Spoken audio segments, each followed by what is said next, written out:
FPL managers, and welcome to this week's video on game week 34. So as you can see, we'll start with the points. So I did mention last week that the aim of the game was to try and get 11 people on the pitch.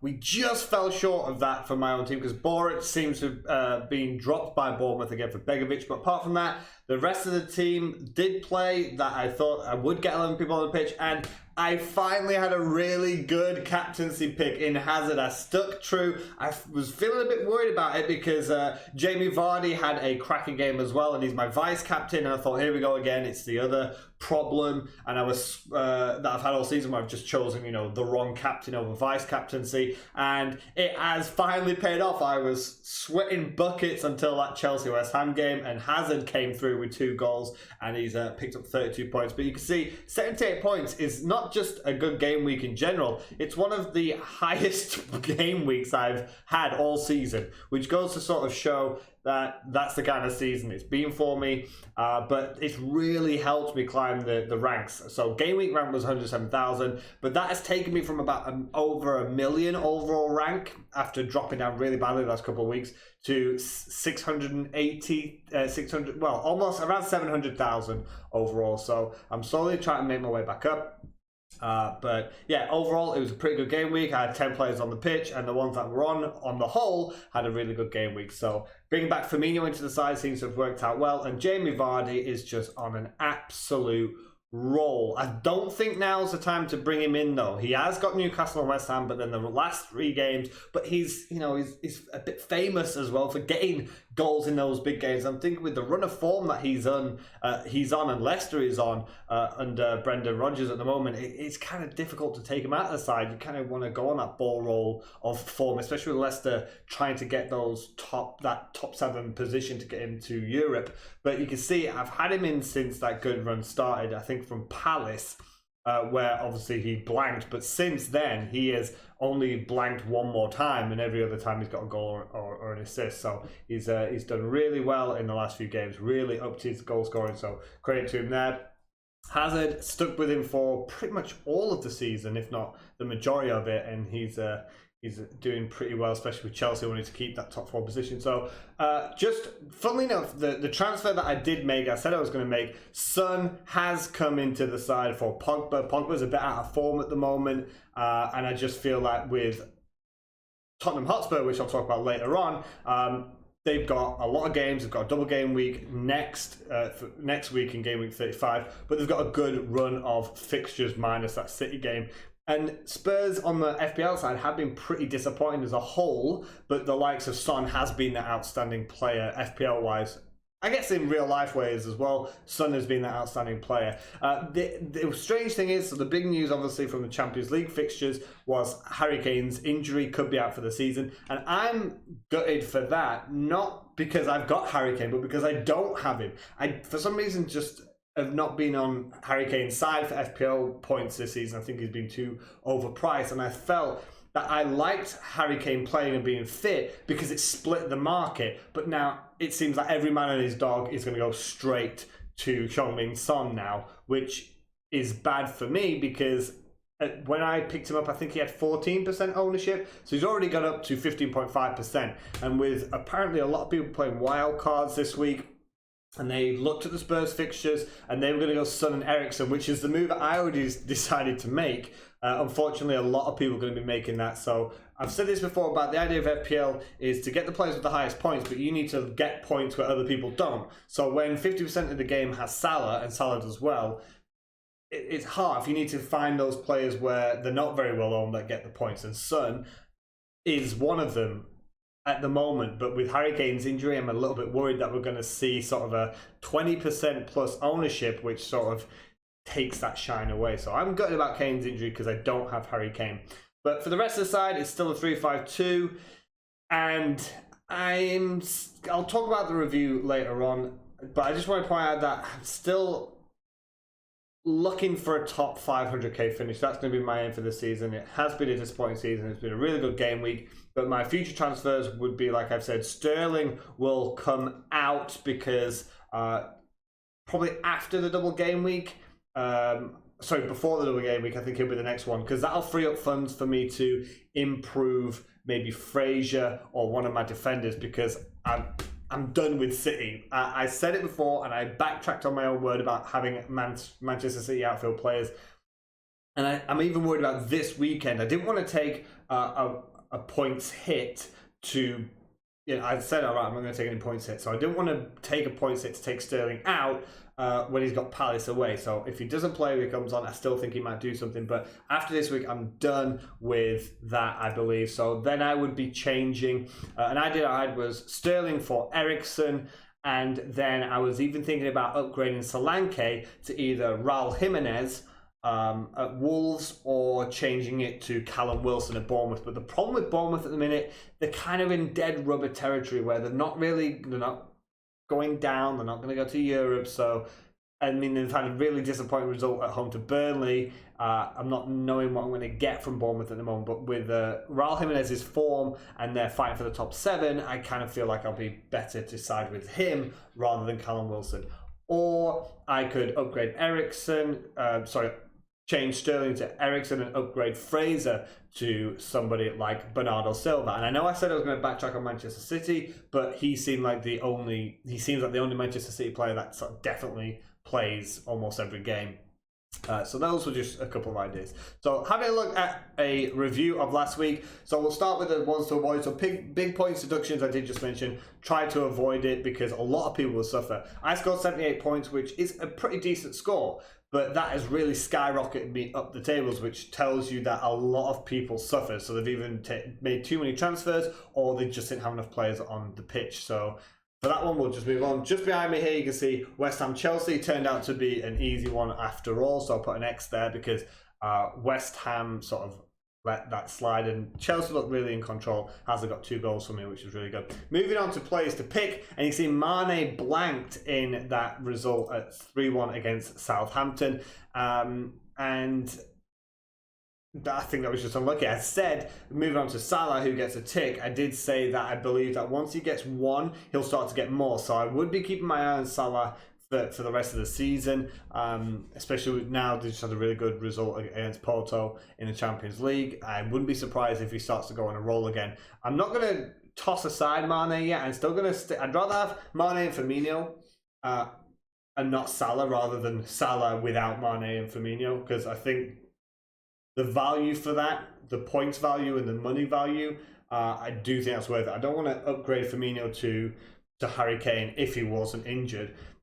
I feel that overall a Mane Firmino combined partnership over one Salah is better at the moment for me. But moving on, Callum Wilson as well. Like I said, disappointing result at home to Burnley. They got tanked 3-1, and on that one goal, it was an own goal by Barnes, who scored one and got an own goal.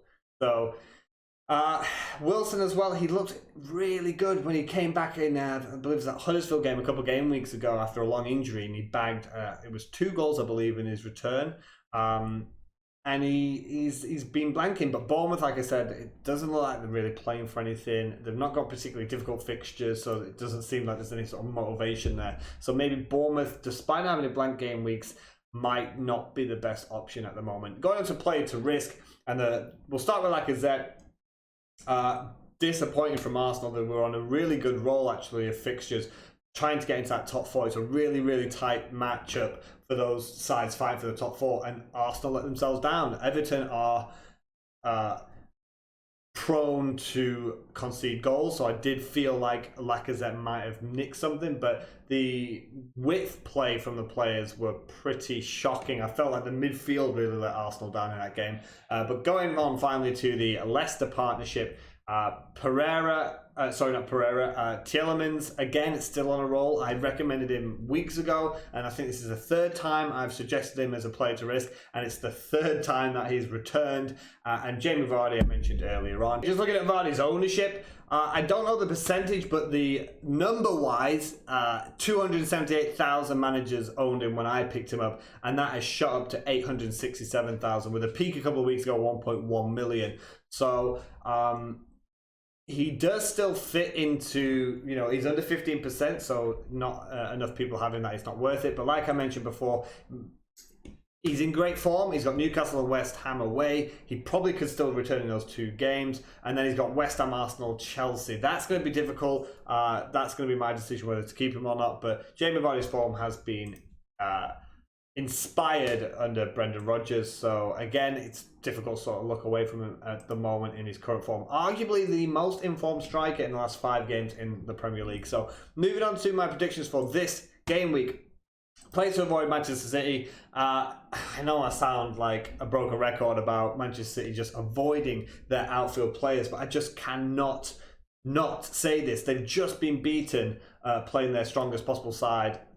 All right, that's up for debate, but playing their arguably normal starting 11, and they got beat by Spurs. Their next game is away at Palace, and I know that every game is important right now. The title race is really, really close. But you've got Palace, and then they've got a double game week against Spurs and United, and then the other Champions League, the return leg at home against Spurs that they want to turn over. So is Sterling or is Aguero or De Bruyne or Silva or whichever Manchester City assets you've got? I mean, Bernardo Silva was injured for the Spurs game. Is he going to be back?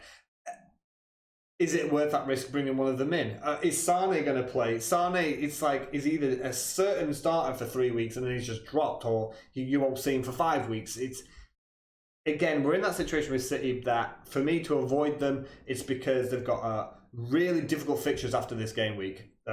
Like I said, double game week, but it's Spurs and Manchester United. Last double game week, I got screwed over with Sterling because he didn't play the second game, and Aguero got injured. He came off, so I would just be avoiding Manchester City for now. And you see, just behind my head, I would be avoiding Aubameyang.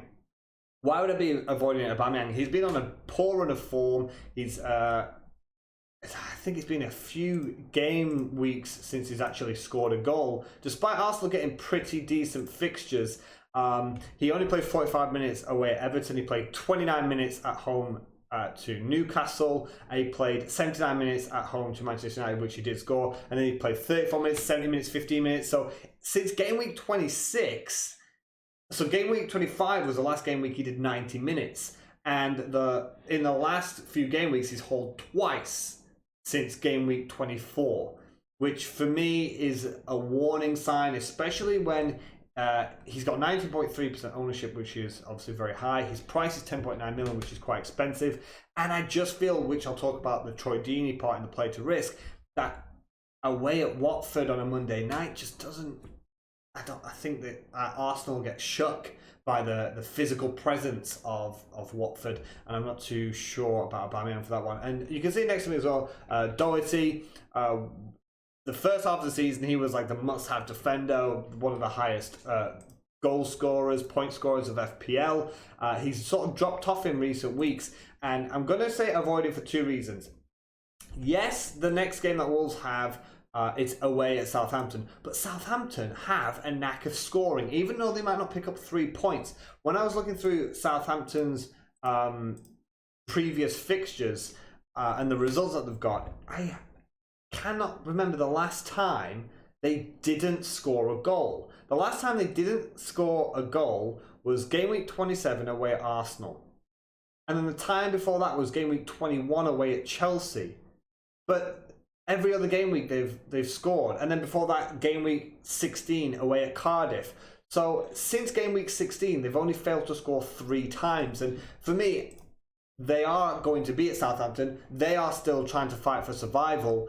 I just feel that there is a goal in it, so I don't see a clean sheet coming from Wolves, and I do feel a lot of people are going to lean towards Wolves, maybe on current form, maybe because Wolves' fixtures are not looking too bad because they've got Southampton this week, they've got a double game week with Brighton and Arsenal, and Wolves have had an excellent record against top 5 teams in the Premier League this season.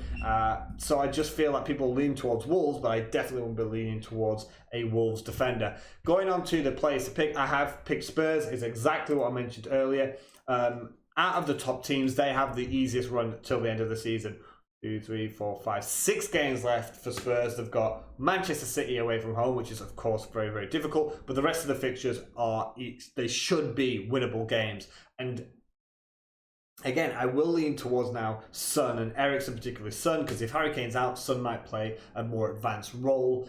So for me, I would be backing Tottenham Hotspur. And even though they play Manchester City, it is a double game week. They've got Manchester City and Brighton. So even if they don't really pick up any points away at Manchester City, FPL-wise, they should pick up some good points at home to Brighton. And Jamie Vardy, I mentioned earlier, he's in good form. Even he's got Newcastle next and then West Ham. And even though he's got a difficult last 3 games of the season, his form speaks volumes. And he likes scoring against a big club. So I'm not even worried about those last 3 games. So again, if you could bring Vardy in, he's still at a good price in terms of a striker. He's 9.2 million now. But I think of all strikers out there, unless you're going top heavy with like Aguero or when Kane was not injured, for me, Vardy is the 3rd choice striker in that situation, if you've got the money to do that. And then you can see Raul Jimenez. I said don't go for Wolves defense, but I would still go for Wolves attacking forces. And if he has a good game week this week, I might be bringing him for a double game week and taking out Solanke, like I mentioned before. So Sterling out, Eriksen in, Solanke out, and Jimenez in. Moving on finally to the players to risk. Troy Deeney, I mentioned before, he's absolutely buzzing after that Watford comeback to get to the FA Cup final, and he loves playing against Arsenal. He is a bruiser, and we know that famous quote about him saying about the cojones. Arsenal don't have the cojones, the balls, and I just feel like he's really up for this kind of fixture. He likes to play against people he can bully, and I do feel like Arsenal is a team that he can bully. I've also gone for Richarlison. Why I've gone for Richarlison as a play to risk? Everton have Fulham, and even though Fulham are relegated and maybe this, in a way the pressure is off, I do feel like they're still going to get hit pretty hard, just like Huddersfield. I think for the rest of the season it's going to be tough for them. Everton play Fulham, and then they've got United and then Palace and Burnley. So I think if you're going to bring him in for 6.5 million, he might be worth it. He's done all right in the last couple of games. He's not done much in the last 2, but the 2 before that, he did get a goal in each of those games. But I feel away from home as a play to pick with the fixtures that are in front of us, Richarlison might be an option to just try and have a punt on for the remainder of the season, or if not, just for the game week against Fulham. And then finally, I am going to stick with trying to find a person from Brighton. They still have all of these fixtures. They've got Bournemouth and Cardiff double game week. They are playing a double game week in game week 34. So I do feel, so they're I don't want to curse it, but I think they're the only team that have a double game week in game week 34. So you're getting double your money when no other team is. And they are playing Bournemouth and Cardiff. And for me, Bournemouth got nothing to play for, and they're both home games. Bournemouth are not really playing for anything, they're in poor form. Cardiff, they're fighting, but the quality for me just isn't there. And then they've got another double game week in game week 35. So if you can get a Brighton player in for this week, even if it's not a star player, but get him in your starting 11, you've got back-to-back double game weeks from that player. So for me, that is why I'm going to be suggesting Brighton. So hopefully you've enjoyed this video, guys, and maybe found a little bit of advice and suggestions. Any hints and tips that you want to throw my way. I'm always trying to learn and improve my own game, because I'm not here to tell you guys what to do. I just like to talk about FPL and my ideas, and I'm really more looking forward to next season. Not because I've had a bad season this season, but in terms of this channel and the videos that I'm making, I did have some at the start, and then I really got into it. I think it was about game week 8, but I'll be happy to really go through the summer and really knuckle down. I feel like the last couple of years I've not been into FPL as much as I have been this season, but it was too late. I did look at stuff in preseason. I did look at preseason friendlies, but I was off the ball. I think I was too involved in the World Cup for me to really focus on FPL. So hopefully I'll be doing a lot better next season. So I'll get a lot of people, especially on the Reddit page, telling me I'm talking nonsense, because I do feel that I don't talk nonsense, and I do make half the time some good suggestions. But I've just been unlucky with some of my own personal decisions. But let me know in the comments what you guys are thinking. Hopefully you're having a good week, and as always, have a good one.